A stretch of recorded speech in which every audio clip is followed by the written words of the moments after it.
first, thanks for doing this. Sure. I just want to start off by saying that I was given limited notes, and I was given 5 words. The first 3 are cow hoof trimmer, and the second 2 are just neem. Right. No context clues for any of that. Yeah. So walk us through, I guess, cow hoof trimmer. What story is that about? Have you ever seen somebody trim cows' feet, cows' hoofs? It's No. I've been in TV for 42 years, and I've seen and done a lot. I have never seen a person trim the hoofs of a cow. Huh. But it's quite interesting. There's this guy from Chatham County, and we met he and his wife in Ayden, North Carolina, near Greenville. There's this great ice cream place called Simply Natural Creamery. You should go there. Yeah. It's fantastic ice cream. But it's a working dairy farm, and so they've got, hundreds of dairy cows, Jersey cows. Well, the cows need to have their hoofs trimmed. To simplify, a cow's hoofs are like in 2 parts. It's like one side here and one side here, and they're sort of together. Well, a lot of times the cow will wear down one side, and so they're kind of walking like this. Huh. And that can really actually cause problems because it can cause bruising and abscesses and, can really hobble the cow. And, of course, that'll be costly to the farmer. So they have to bring in this cow hoof trimmer to actually smooth the feet of the cows. And that's what this man does. He and his wife, and it's a terribly dirty, smelly job. And they put the cow in this contraption, and they tilt it up, and so the cow is sort of up in the air. And they have a grinder, and they're grinding the feet, and the ladies dig in between. And she said, oh, they found nails up in the feet, and they found rocks and bottle caps, a golf ball, and of course the cow, who knows how long that stuff's been up in their feet. The cow can't talk. The cow can't pull out the nail, and so all that stuff gets worked in. And they have to pull it out and then smooth the hoofs. And, it's really pretty fascinating. Now, we like to do stories with layers where they're, that's part of the story. Mm-hmm. But the other part, which is kind of interesting, I asked the guy, are there many people doing this profession that you and your wife do? And he said there's probably only 2 of us in the whole state of North Carolina. In fact, in the whole Southeast, several states, there's probably only 3 or 4. And think about how many cows there are. In North Carolina alone, he thinks there are about 200,000 cows, and they need to get their hoofs trimmed at least once a year, each cow. So this poor guy is working himself to death, sometimes 7 days a week, doing 30, 40 cows a day. He and his wife, they travel all over. The poor guy. And I'm like watching them work thinking, oh, my gosh, how many showers a day do you take? And he said, oh, I'm changing shirts all the time. And I was like asking the wife, do you really like doing this? She loves it. She loves the cows. When they're in the chute, she's talking to them saying, oh, honey, it's almost over. You're doing okay. And then another backstory is that the 2 of them met through cows. He went to buy her cow, and they struck up a conversation, ended up getting married, and now they do this together. Oh my gosh. That's the beauty of the Tar Heel Traveler. You never know what you're going to find out there. That is wild, because I just think about how many dairy farms there are around North Carolina. Yeah. I wonder if all of them, or if most of them, are relying on this one guy. Or do they even know that this is a problem? Yeah, no, the farmers definitely do know. Yeah. They know because, I'm sure some have lost cows because of this. These cows, this has to be a routine thing for the cows. It's something that you and I never even think of. And, who wants to be a cow hoof trimmer? It's the hard, dirty work, and you do have to travel. This poor guy and his wife they've been up north, out west, distant states doing this, just because there's so few of them around. Wow. Well, that's a job that AI cannot take. That's right. It's like organized cow tipping, essentially. Yep. Exactly. Wow. And, I think the cows, they're sort of in this contraption for, 10 minutes. But the woman was saying, I think these cows love it. It's like they're getting a pedicure, and then their feet feel so much better, and they can walk much smoother. Wow. So how did you find out about this couple? Well, the wife wrote me this very nice note. It was so heartwarming because she was talking about her husband and what a good man he is and how hard he works. And, it just struck a chord.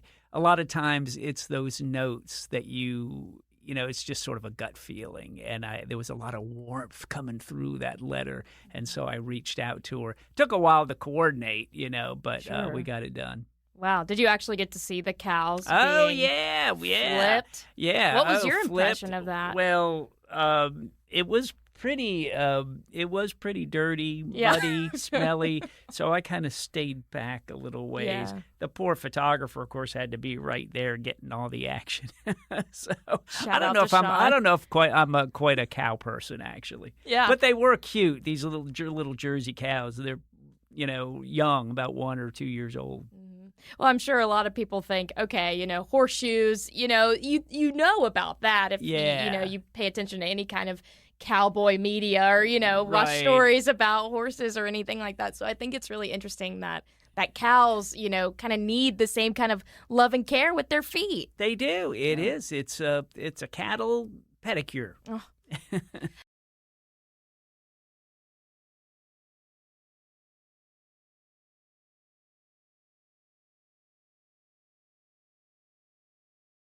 So that's an interesting story. And then the other one that I wanted to learn more about was Just Neem.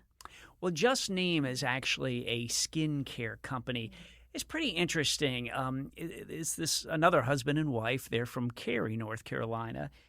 And they're both actually from Germany, and their jobs took them to North Carolina. He's a biochemist, and so he was working in the biochemistry industry. And his name's Peter, and Peter said, he had a good life. He was happy with his job, but he just felt like there was something missing. He's sort of a spiritual man, and they were going along, and he just always had this feeling, there's just something that's not fulfilling. Well, he had this conversation with this man sort of out of the blue, and this man sort of needed a biochemist.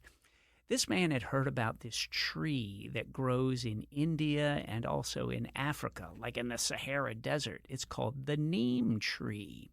And it produces these oils that have like almost miraculous healing powers. Now, this biochemist, Peter's like, what? Healing powers? And he researched the tree, and the trees are kind of all over Africa especially, and they're almost like a gathering place because there's so little shade in Africa.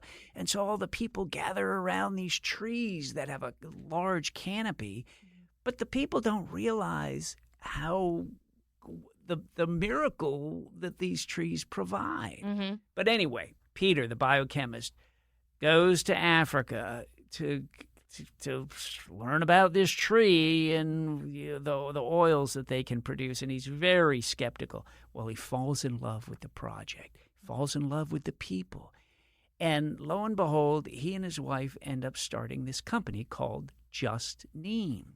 So they extract the oils out of the seeds and the leaves of the tree, and they manufacture them and put them in these lotions that can heal burns very quickly, can heal eczema and those kind of conditions, skin conditions. It works as a great moisturizer.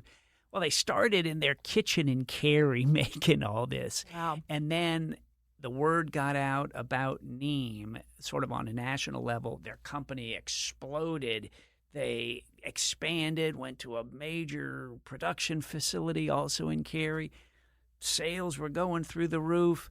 Well, over time, the couple got a little bit older. The sales begin to drop a little bit. Well, now they've teamed with another person, and they're sort of about to relaunch again.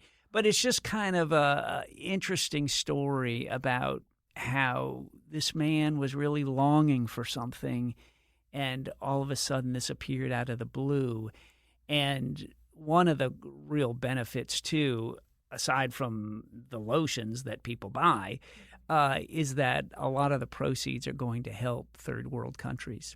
They're helping to build schools in India and Africa. That's kind of a sweet story, And so they've kind of gotten a second wind with this company, Just Neem, and the fact that it's based in Cary and has sort of gotten a second life. It's very interesting.